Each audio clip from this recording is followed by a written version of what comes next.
Pinalawak, mas pinalakas. DYKB Radio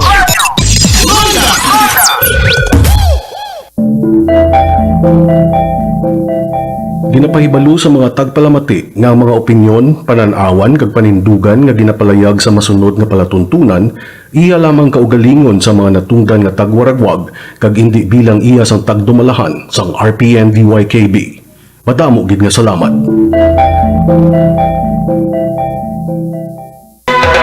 This is the Papi Hour, a collaboration of two hot radio programs, Public Interest of Papi Donard Nojas and Pilot of the Airwaves of Papi Buen Galinero. The Papi Hour, a new breed in broadcasting of in-depth analysis, commentaries, expose on a day-to-day news and issue. The Papi Hour, unconventional, yet with a style. So hop aboard, come and join us on the Papi Hour.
Nag-aaway ako kontra korupsyon sa Konseyo. I'm very consistent and vocal in fighting corruption sa Konseyo.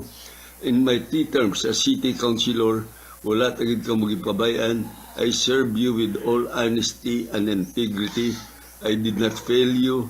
I serve you. Genuine public service halin sang una. Congratulations to Victoria City for receiving the Excellence in Digital Transformation Award for the 3rd consecutive time, a proud recognition of the city's continued commitment to innovation, efficient governance, and digital public service.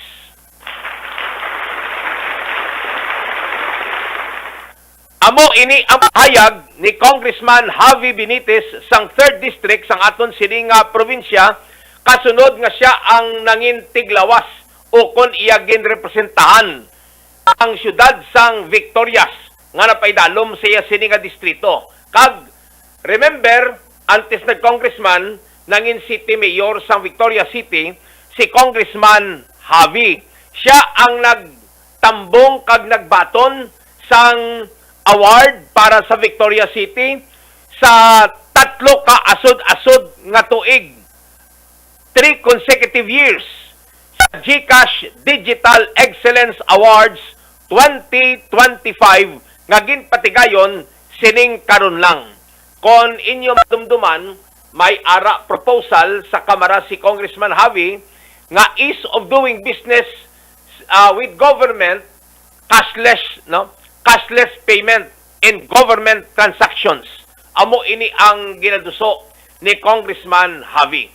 Si Congressman Javi Benitez sa interview sa okasyon sang GCash Digital Excellence Awards 2025 kundiin siya ang nagbaton sang Excellence in Digital Transformation Award para sa syudad sang Victorias. Las 9:06.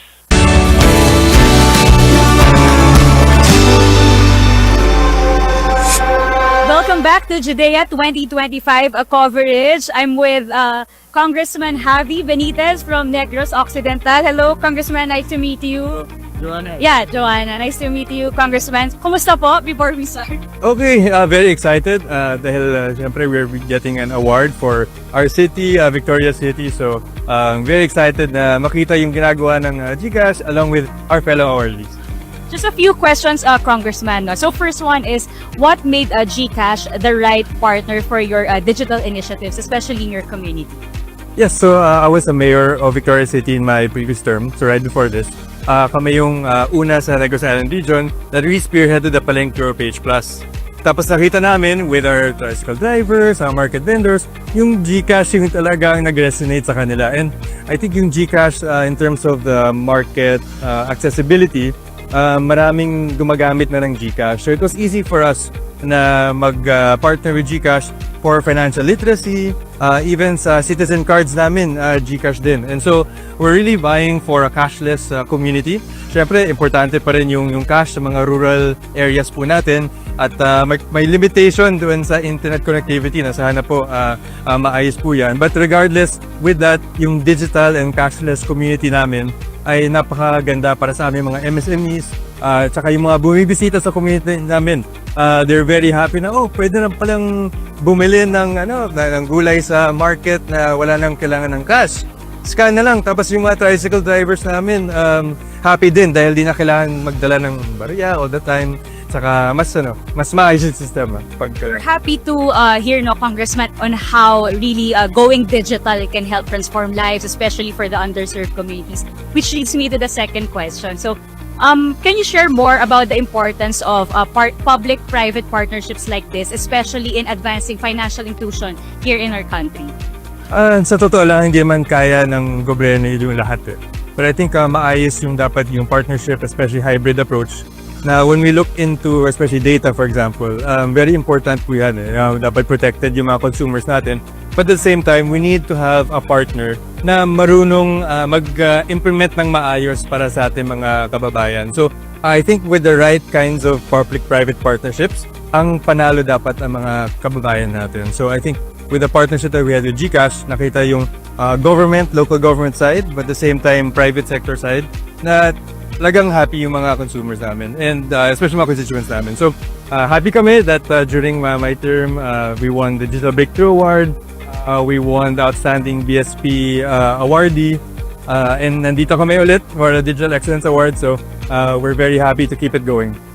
Happy to hear, no, the achievements, Congressman, especially in your place. And masaya po kami kung paano nakakatulong yung GCash sa inyo. So thank you so much for being here today, and nice to meet you again, Congressman. Thank you so much. Enjoy the rest of the night.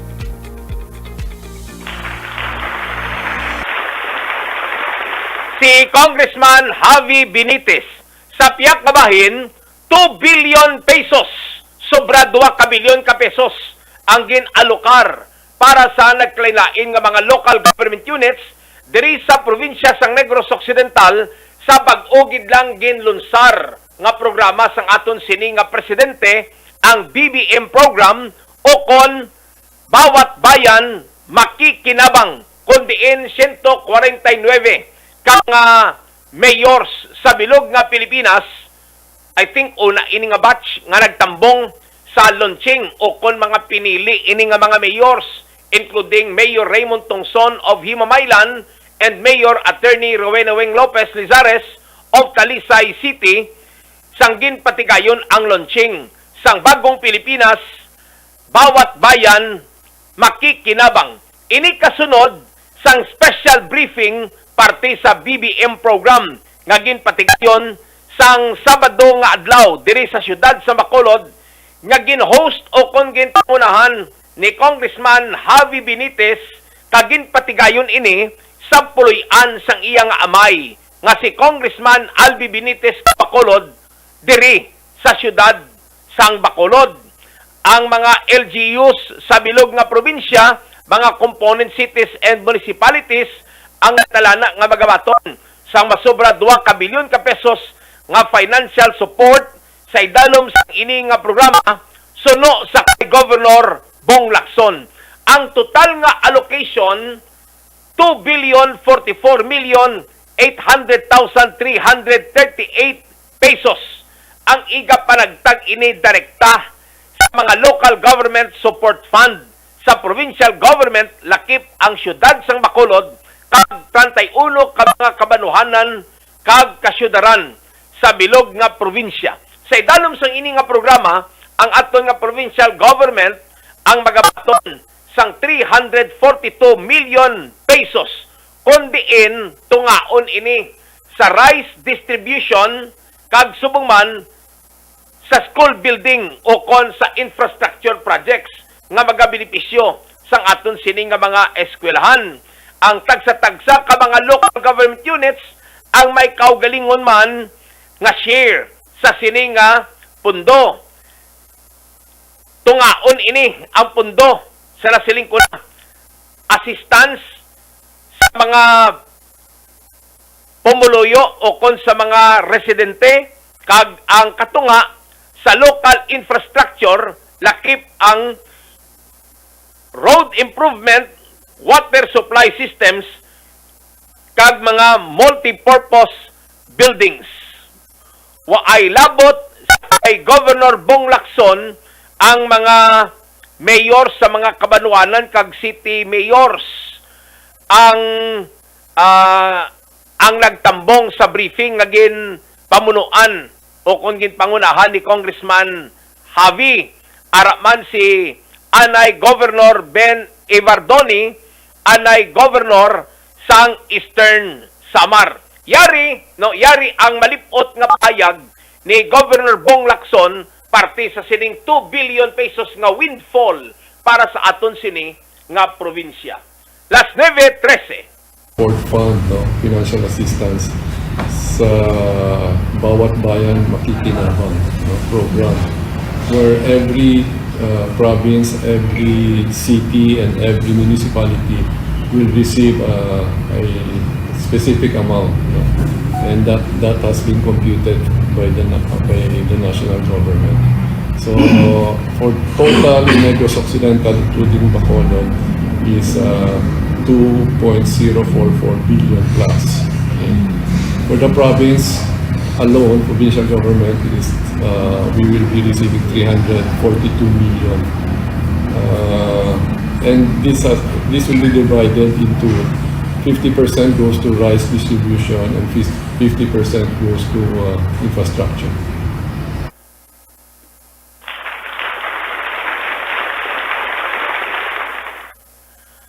Ato na lang nga isugpon ini kay sa katulad nga okasyon gin pamangkot si Governor Bong Lacson parte sa iya sini nga reaksyon may kangtanan sa early announcement ni Vice President Sara Duterte nga ini ang magapapili bilang presidente sa 2028 presidential elections. Tuman kalipot sang nangin reaksyon ni Governor Bong Lacson katulad sang aton sini nga presidente, no? Katulad sang hambal ni President Bongbong Marcos, hambal ni Yusek Attorney Claire Castro, tama kalipot sang reaksyon ni BBM. Good luck. Katulad man ang reaksyon sa aton sini gobernador. Good luck sa kay Vice President Sara Duterte. Si Governor Bong Lacson. May reaction ka ba sa declaration ni Vice President Sara that she will run in 2028 as early as this year? Good luck. Okay? Thank you.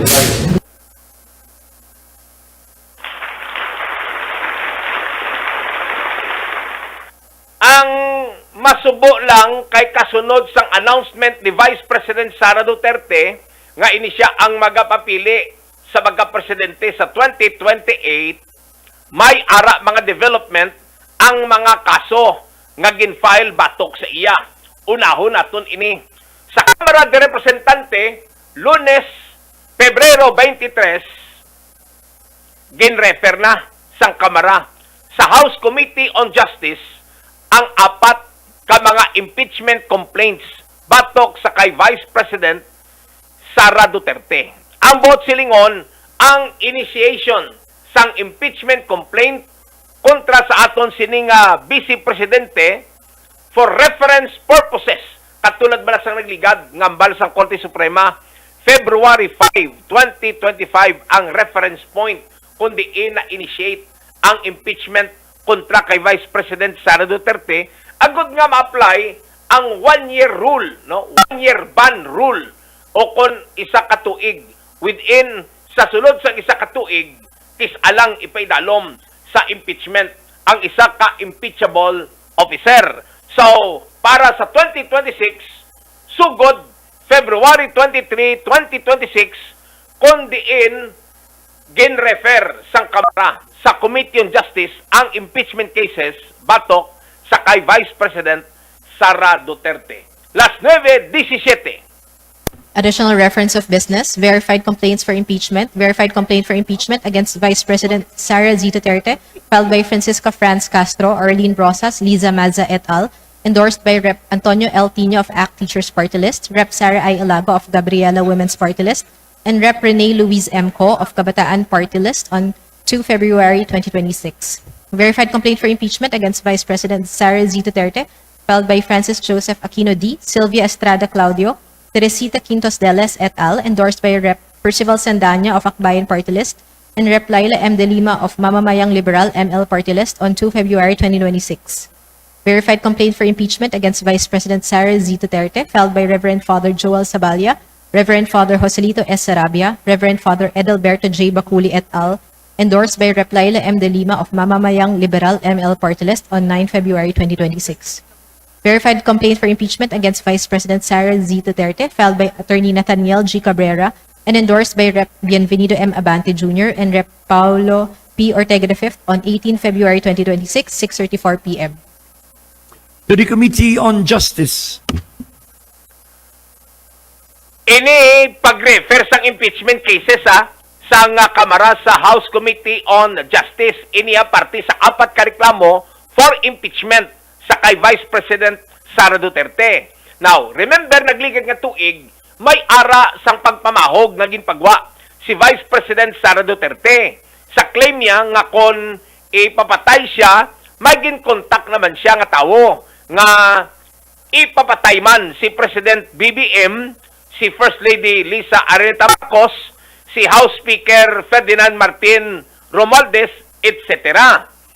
Bangod sini ang NBI nagpasaka sang kaso nga grave threats kag inciting to sedition batok sa kay Vice President. Gin-confirmar ni Department of Justice spokesman Attorney Polo Martinez nga under review. Ginaripaso na lamang subong sang DOJ ang draft resolution. Ang buot silingon na resolver na whether or not ipasaka ang kaso kontra kay Vice President Sara Duterte o kon hindi, no? Ginaripaso na ang draft resolution sang prosecution sa reklamo nga gipasaka sa National Bureau of Investigation batok sa kay VP Sara sang 2025. Ginaatubang sang Vice President ang mga reklamo nga inciting to sedition kag grave threats bangod sang pagpamahog sa kabuhi ni President Ferdinand Bongbong Marcos Jr. kag iban pa nga mga personalidad. Si Attorney Polo Martinez sang Department of Justice. Las 9:20. That's under review. Under review po. Under review meaning may resolution na. It's pending review with the division head. Kailan po siya nasabot for exercise? I'm not sure. May resolution na, meaning isasampa na lang bilang kaso. Hindi po. May resolution na draft, pero pending review pa rin. It's under review by the division head of that case. Sir,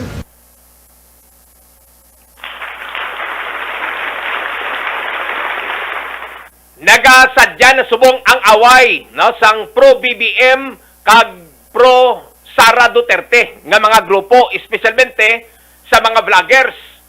Ang masubo lang kay ti may araya claim, no, ang iban nga mga vloggers nga may mga pro-Duterte nga mga vloggers nga gina-finance ni small boy as much as 500,000 pesos per month, no?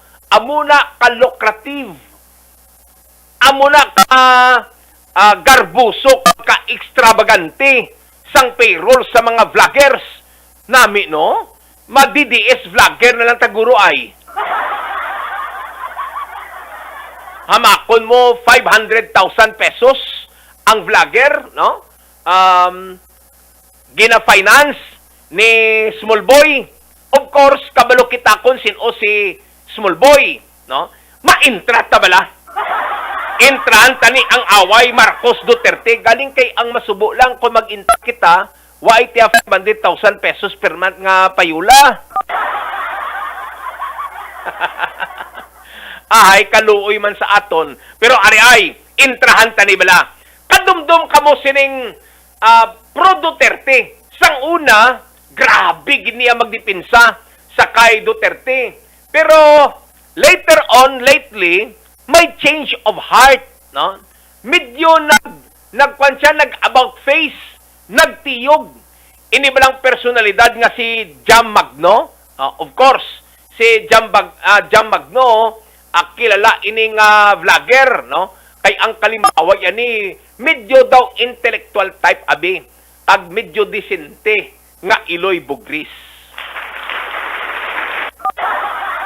Kay si Iloy Bugris ya, daw tama nagid iya ka bastian sa mga tinaga nga ginagamit, no? Daw ka vulgar nagid iya, no? Ang mga tinaga kag daw kung hindi magamit sa mga vulgar nga tinaga si Iloy Bugris, daw waay na ginaitik ang publiko mamati sa iya.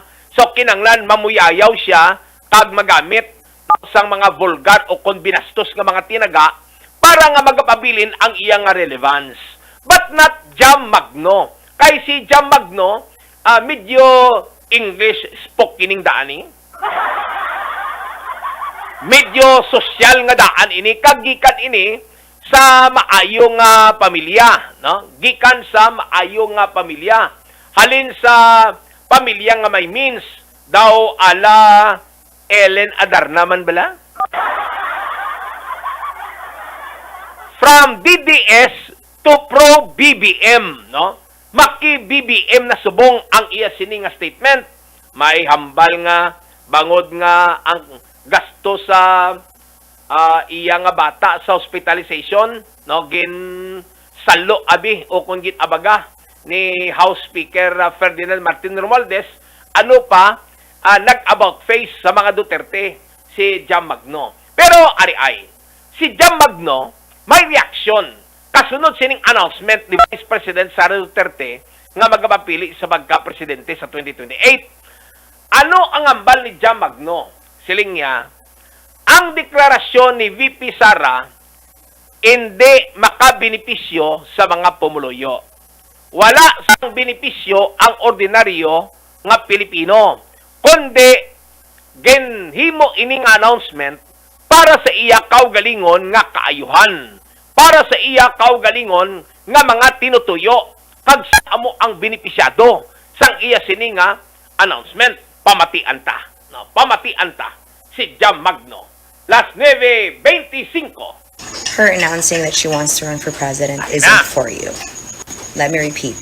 Her announcing that she wants to run for president this 2028 is not for the Filipino people. It is for the congressmen that are about to impeach her. It is simply a test to see where she stands. If the support is strong in Congress, she's gonna be confident enough to say that she ran away with being a brat again. That she can just run for president, ask for a promotion, even without putting in the work as vice president. You expect me to support somebody who wants a promotion even without doing the work? You expect me to support somebody who I know doesn't have enough credentials or achievements to even be any better than where she is now. The one thing that she should be sorry about is the fact that she is more of a brat than she is a public servant, or the fact that she is the reason her father is rotting in the ICC. She should be sorry about the fact that she is ashamed to her own father's legacy, that she is the reason that his legacy will be destroyed. Because imagine, she is supposed to be the better version of her father, but what she is a brattier, more stupid version. All that she got from her father is his family name. She did not get his abilities, she did not get his prowess, she did not get his intelligence. Mo gani, apelido ra gyud. So for you to say that, oh, you're so excited because she announced that she wants to be president in 2028, it's not for you. It's not for the Filipino people. She says that she offers her life. Bull fucking shit. It is as fake as whoever believes in her. Because if you really give your life to the Filipino people, you will not do anything to jeopardize the country as it is. You will not do anything to jeopardize the Filipino people in general. But what you are doing is that you are creating chaos so that you will distract people from the things that you need to be accountable about. So when you said that you want to run for president, see, at least the truth is finally out. Diba all these years you were telling people it was Martin Romualdez who wanted to do that? After all, it was just you. That's why you lied about Martin Romualdez so early. Because you knew that if you didn't do that, people will soon realize that you really are nothing. You're not smart enough, you're not capable enough, and honestly, it is proof that you can't even say anything coherent if you didn't read it from a piece of paper. And again, I'm being calm because I'm being honest. And yes, the truth hurts because it's the truth. The Filipino people deserve a president who's actually working. And again, you were elected vice president because you will soon be president. But your tenure as vice president is marred by the fact that you cannot explain some of the things that you are doing. You don't even know how to do your job. You were given a job, but you didn't do it well. And not just not doing it well, you were a nuisance even if you were supposed to be just a spare tire. Because you cannot wait your turn. Imagine that, you did not announce that you want to run for president for the Filipino people. You did it to cling into power, to check that you are still the strongest candidate. But it is more of an insult for the Philippines to elect you as its strongest candidate when you don't even have achievements that you can speak of. That you're supposedly just running on popularity and sympathy. You're not running on accolades. You're not running on prowess. You're not even running on intelligence. Because the people that support you just really love your father and wants his legacy to continue. They are being lied to thinking that if you are going to be president, the Philippines is automatically going to be a better country. It's not. Because the fact of the matter is, it is very telling for the Philippines to choose you that it's really not ready for change. Because we're not supposed to be choosing leaders like you. We're supposed to be electing people who are better than you by a lot. And automatically you assume that I don't support you, that I support Lenny. No. Because at the end of the day, I'm not a turncoat. I know what I want and I deserve better than the person that announced that she wants to be president 2 years even before the election itself. You're the one that's attacked and clinging to power. Because if you were confident that you were going to win in 2028, you wouldn't be this desperate. You have an impeachment case. You have 4 that you need to face. You have so many things that you need to be answerable for. You have many things that you have to be accountable for. And all you are focusing on is running for president. If you don't smell the bullshit, then something is wrong with you. But I do, and it's not my problem. It's a you problem. I'm not going to be focusing on who I'm going to choose in 2028 because I love the fact that I don't have to worry about it. Why?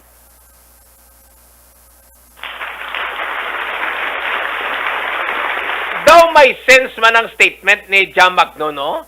O galing kay tagpilaayhan ang bulanan niya sini.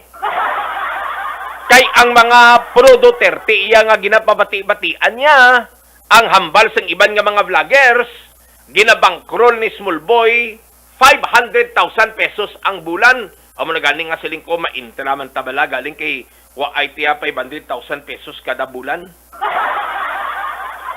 Dog food lang yang aton sining nga kaya. Sir Aurelio Felizardo, good morning Sir Donard, still watching live your program. Ari lang ko sa Helvetia Heights sa balay ni Sir Alex Satellite no? Okay? Sir Joel Rivera sa Murcia is also watching. Alex Saril. Okay.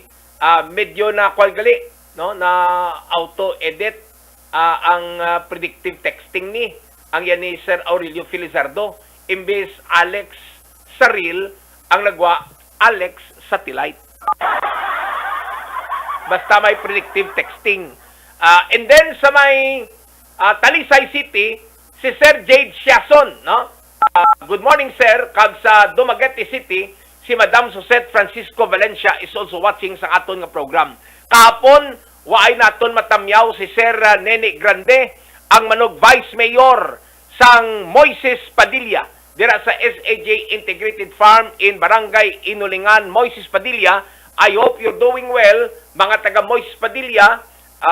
Ang akon nga paminsaron, ara man sa inyo, samtang pangatubang kamo sang krisis, parte sa Mount Canlaon. And then, si board member, no? Board member Anton Oxenio, no, nga nag-comment gid kahapon, no, nga nagasunod sa aton sini nga program. Kag-ariyo, ang bana sang iyang pakaisa, si Ronel Padilla San Luis aka Mufasa is also watching. Ang pakaisa niya sini nga ara sa Comelec Bago, pakaisagid ni board member Anton Oxenio sang Quinto Distrito. Siling niya, ako niya 499 lang, ila 500. Sige, ma-break kita. When we come back, ari-ay. Sa second part, diri naton ipresentar, no? Mga kompendyos ini o kon ginpalipot ini. Nagligad nga Lunes, February 23, kabalo ko nga nagbantay ang madamo sang confirmation charges dito sa The Hague sa International Criminal Court batok sa kay President Rodrigo Duterte. Pila ka oras ang nangin proseso halin sa pagbasa, no, sang panumbungon, ang una nga presentation sang mga prosecutors, ang opening statement, no, sang abogado sa mga biktima, and then ang pagpakilala man sa mga miyembro sang Defense Council ni President Duterte inoras. Pero diri sa aton nga program palipoton naton, no, palipoton naton ang mga presentation, no. Kabalo ko nga interesado ni si Al kag si Small Boy. Amo ni nga daan ang ginalibot nila nga papirma, no, sa bilog nga Pilipinas nga papaulion si President Duterte. Waay na nakabilinggan, no? Waay na untatin nyo na inang kabuangan nga pagpapirma-pirma nga tay kami naman kay hindi na makapauli si Digong tubtob mintras nga pending ang kaso kag hindi matapos ang kaso dito sa The Hague, the Netherlands. Hindi makumpel sang aton nga korte. That's an exercise in futility. Pero base may ara political agenda, hindi ayhan ini early exposure ini nga kampanya para sa mga Duterte, ngati ang ining pirma nga tay kami naman para lang ang presensya bala, no, nga active gyapon ang grupo sa mga Duterte sa nagkalain nga mga kabanwanan kag mga kaprobinsyahan sa bilog nga Pilipinas, no, para nga masaturate ang bilog nga Pilipinas or base madihon party list si Small Boy para kay Al, isa man sa mga posibilidad. Sige, talakayon ta. When we come back, diri sa aton sinig palatuntunan. Las 9:35.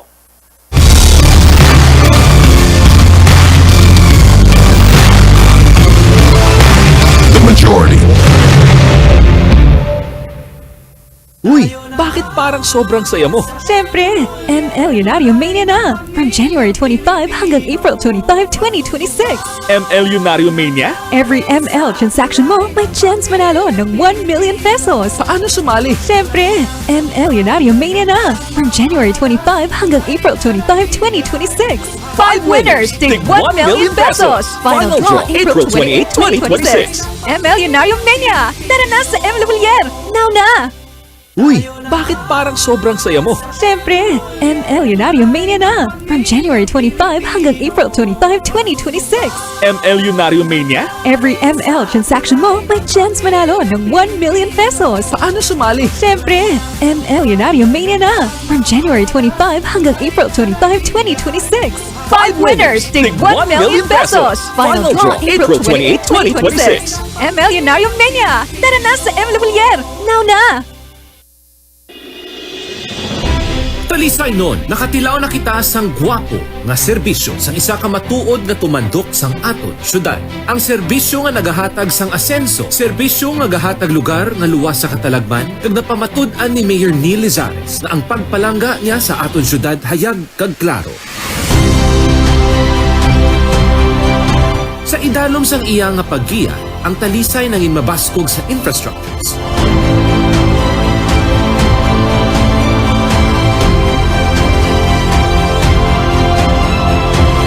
Health and Social Services. Ang primary healthcare facility ginhanda nga maging isa ka dako nga pagbago sa sistema sang healthcare sang aton nga syudad.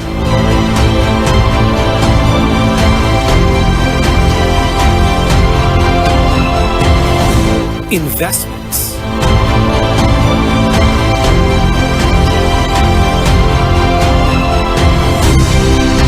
Economic and tourism development.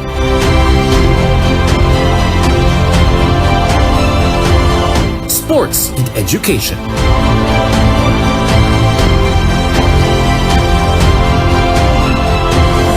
Environmental and safety measures. Cultural and heritage preservation.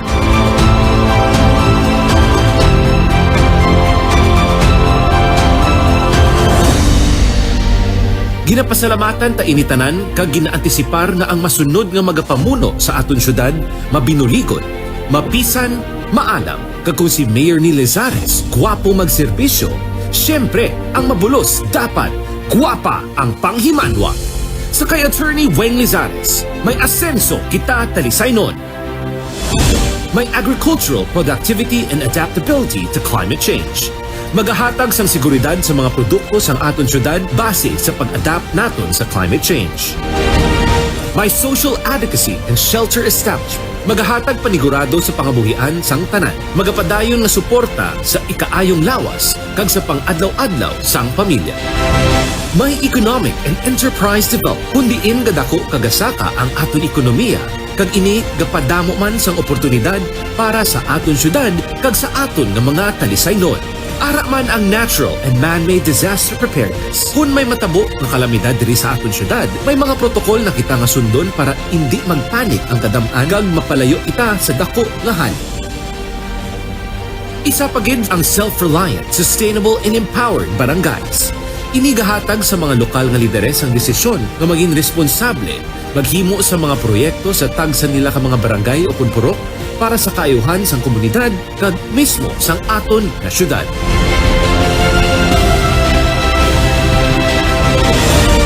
Kag importante sa tanan, open and transparent governance.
That's why what is important is to forgive and forget whatever nga may mga diferensya ng isa-isa. And that is the only gift that you can give to me. Remember that. And that is what I am asking from each and every one of you. And I would like you to promise each and every one here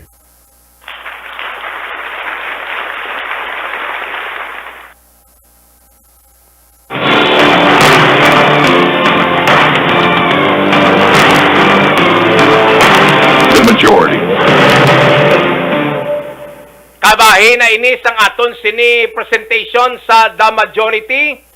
Ini ang nagalagaw nga papirma para sa tay kami naman nga ang tinutuyo makatipon tunga sa milyon ka mga signatures agod nga ipresentar sa Korte Suprema agod nga papaulion si President Rodrigo Duterte is an exercise in futility. Walay kapuslanan ini nga aktibidad, no? Kay nga ginsugura na ang confirmation charges hearing sa International Criminal Court. Ang bot silingon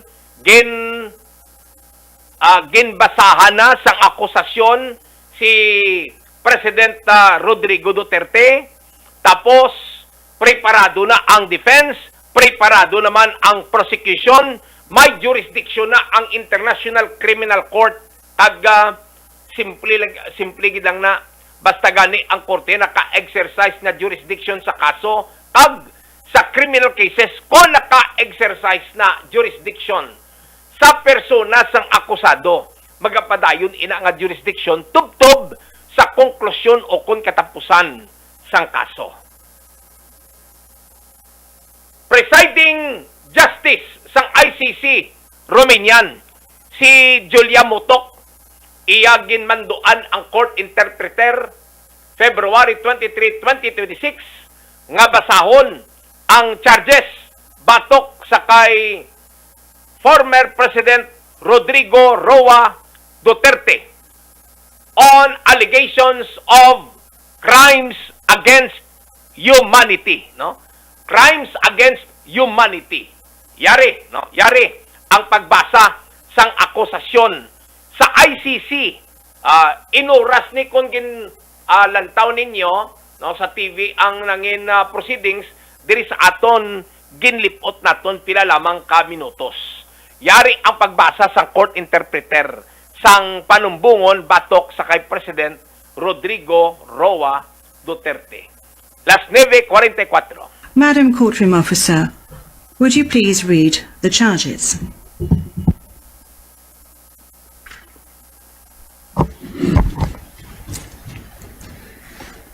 The prosecution charges Mr. Rodrigo Roa Duterte with 2 counts of murder and 1 count of murder and attempted murder as a crimes against humanity committed between 2013 and around June 2016 and between around July 2016 and September 2018 in the Republic of the Philippines as follows.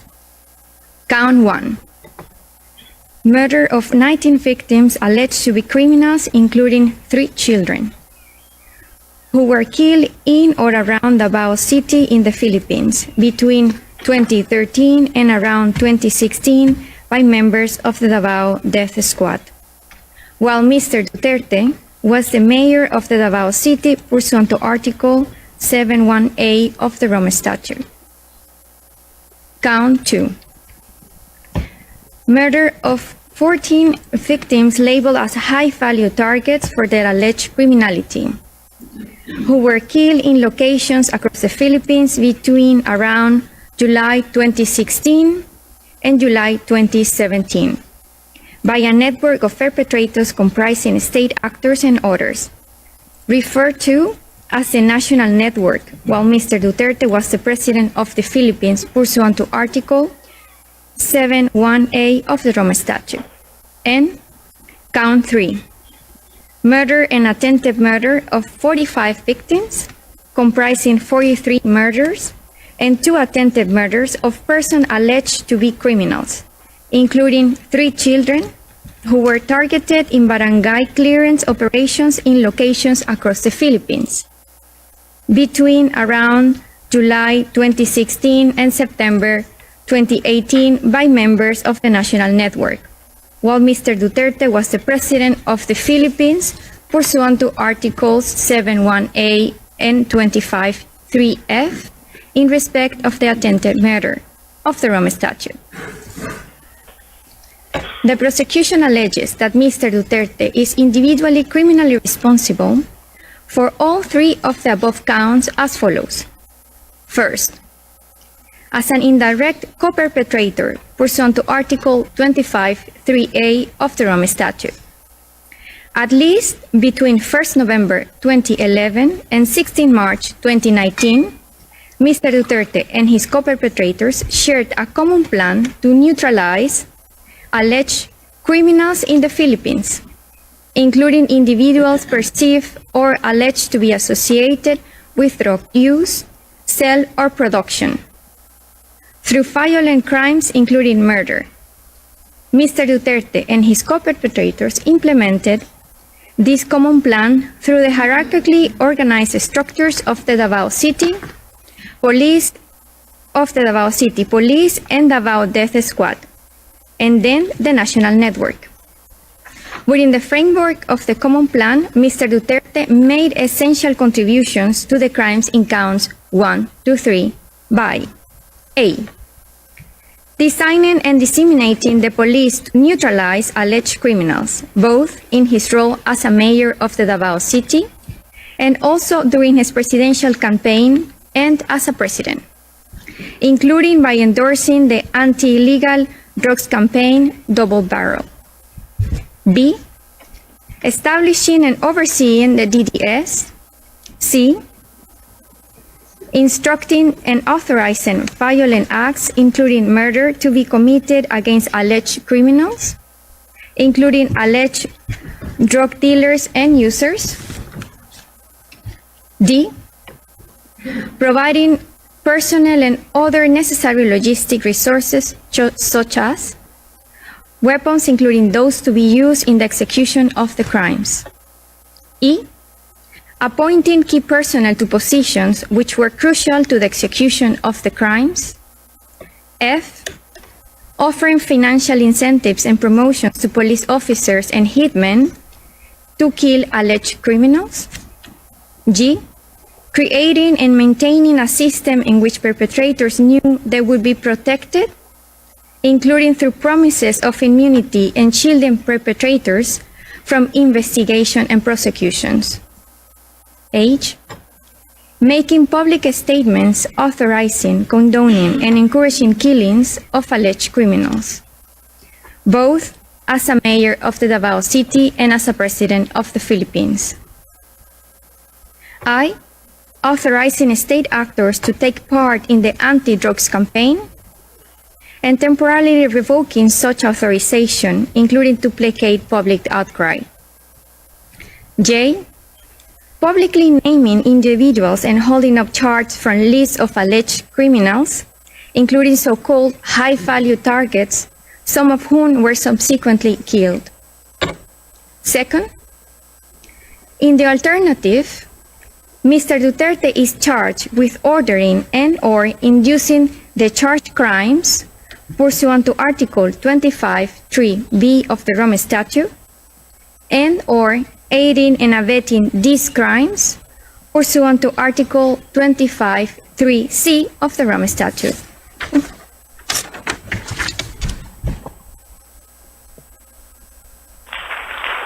Merci, Madame la Greffière. Thank you, Madam Courtroom Officer.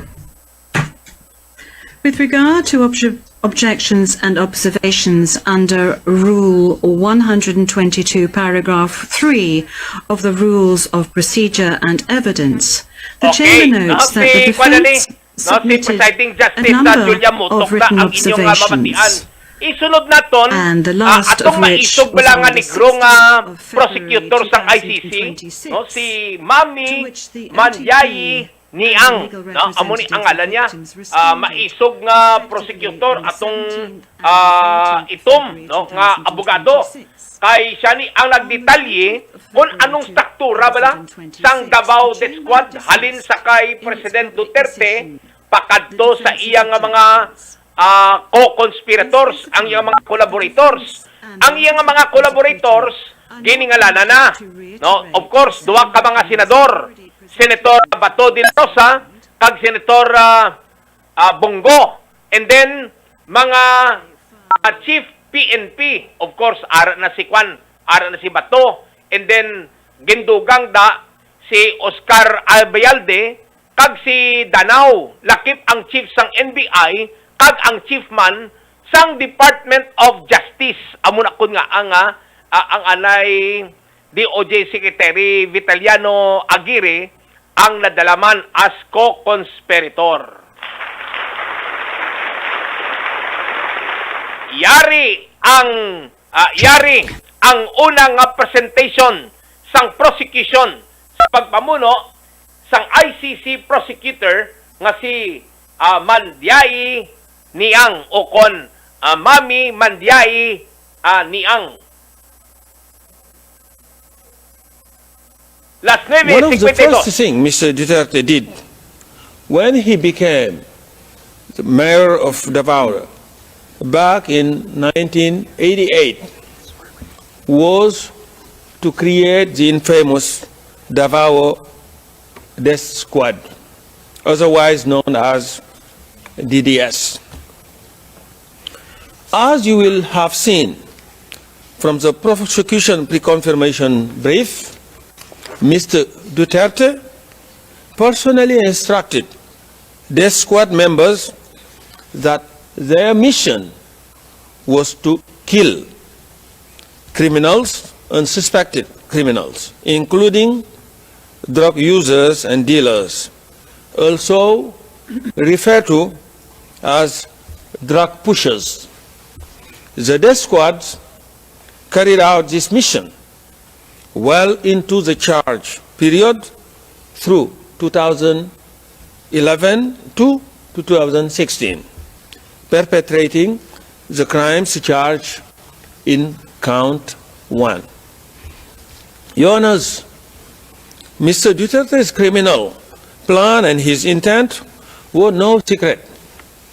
He not only shared them with his co-perpetrators and members of the death squad, but also made them abundantly clear to the general public in the numerous public statements that he made time and again.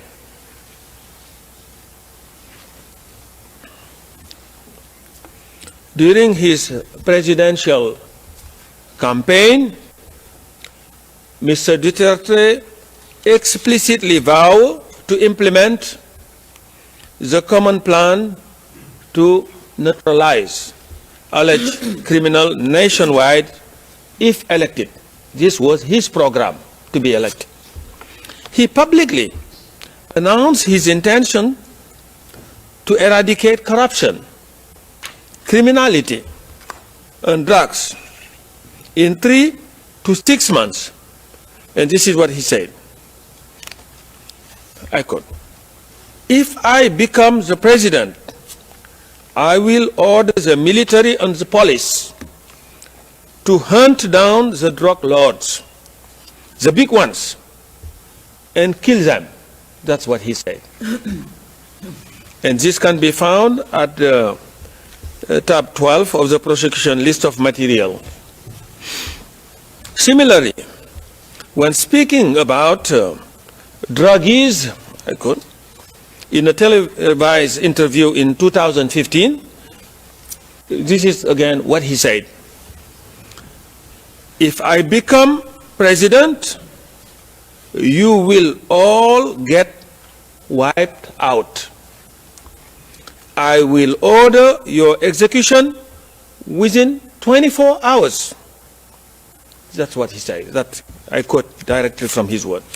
And this quote can be found at tab 19.2 of the prosecution list of materials, ERN PSL OTP 401684, page 003, and these are the lines 82 to 83. And elected he was. And becoming president on 13th of June 2016,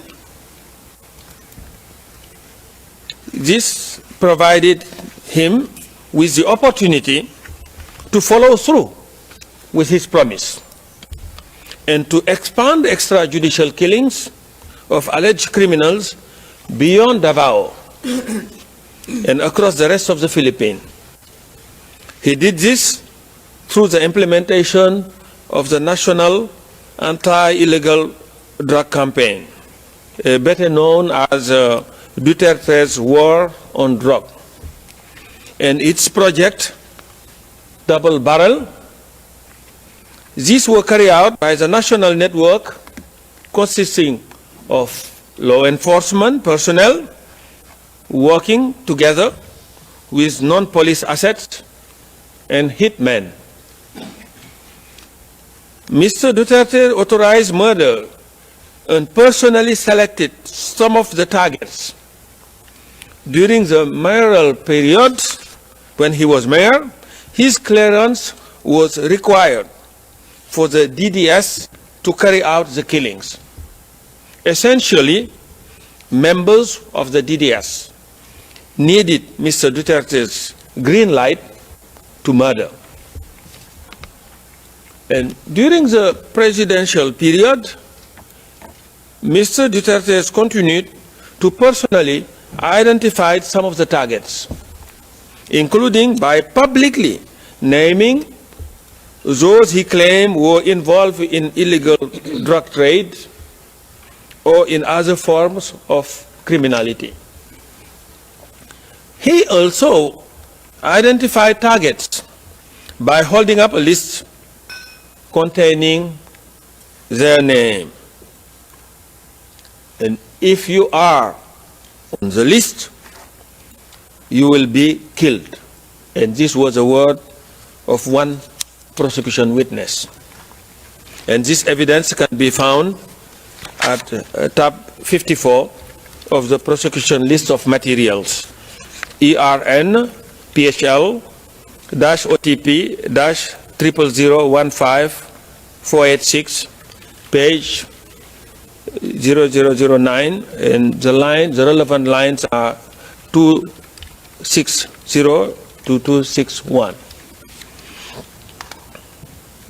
Mr. Duterte provided moral and financial support to the direct perpetrators as well. In a 12 December 2016 speech, Mr. Duterte admitted that he used to ride around Davao on a motorcycle looking for trouble. So he could kill. And he said, and this again his own word I'm quoting here, in Davao, I used to do it personally, just to show the guy that if I can do it, why can't you? And these are his own words.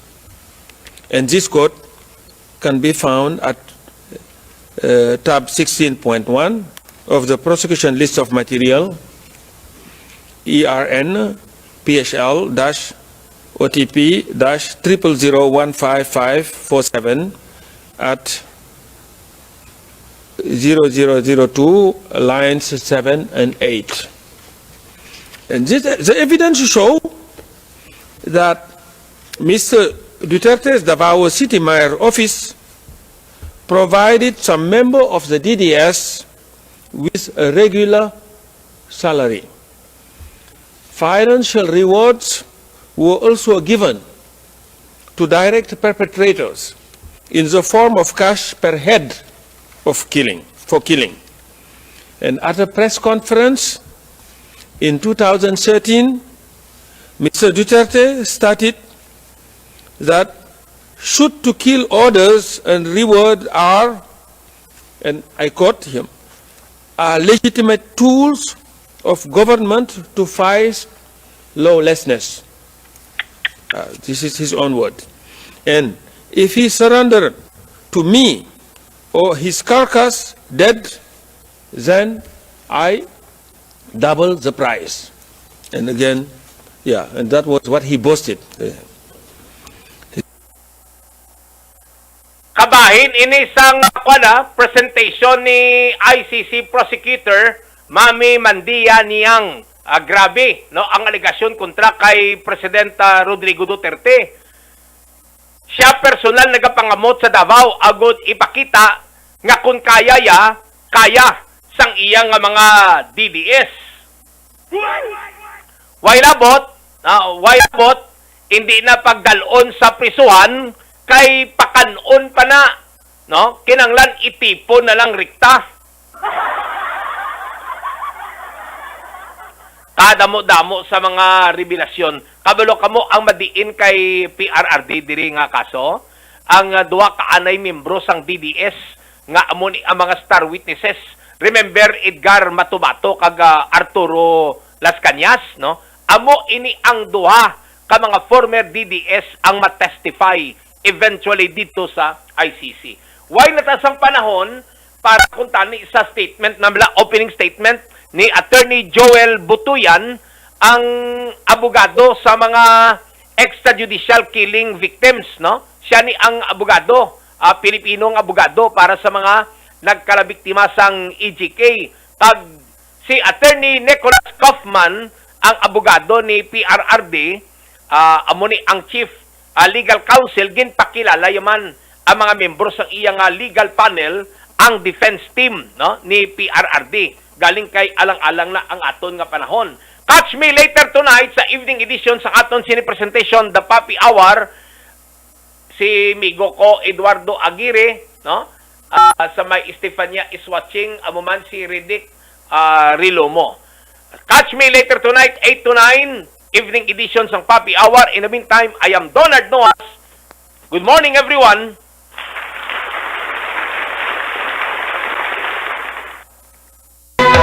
This is the Papi Hour, the collaboration of two hot radio programs, public interest of Papi Donard Nojas and pilot of the airwaves of Papi Buen Galinero. The Papi Hour, a new breed in broadcasting of in-depth analysis, commentaries, expose on a day-to-day news and issue. The Papi Hour, unconventional, yet with a style. So hop aboard, come and join us on the Papi Hour.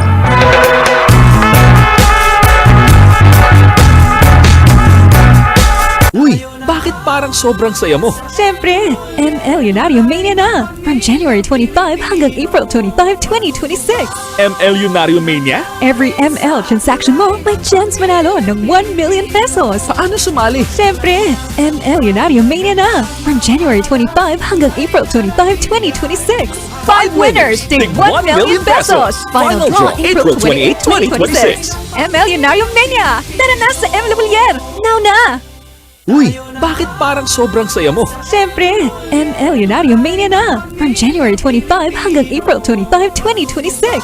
ML Unarium Mania? Every ML transaction mo, may chance manalo ng 1 million pesos. Paano sumali? Siyempre, ML Unarium Mania na! From January 25 hanggang April 25, 2026. 5 winners, tig 1 million pesos! Final draw, April 28, 2026. ML Unarium Mania! Tara na sa ML Villar! Now na! Ini si Ronda Hinsboy Sistina nagagdagid magpamati kada Domingo alas 6:30 tugtog alas 8 sang aga. Kapi-kapi sang Radyo Ronda. Kapi-kapi sang Radyo Ronda. Batan ini nga weekend program sang RPN DYKB ang Radyo Ronda sang Bacolod. Ini si Ronda Art Mixdon, nagaadda sa inyo tanan nga magpamati sa Radyo Ronda Puwersa. Pagsa kasabado, alas 10 ang takna sa aga, kag Domingo nga adlaw, alas 8 ang takna sa aga. Diri lamang sa RPN DYKB, 1404 kHz, ang Radyo Ronda sang Bacolod. Uy, bakit parang sobrang saya mo? Siyempre, ML Unarium Mania na! From January 25 hanggang April 25, 2026.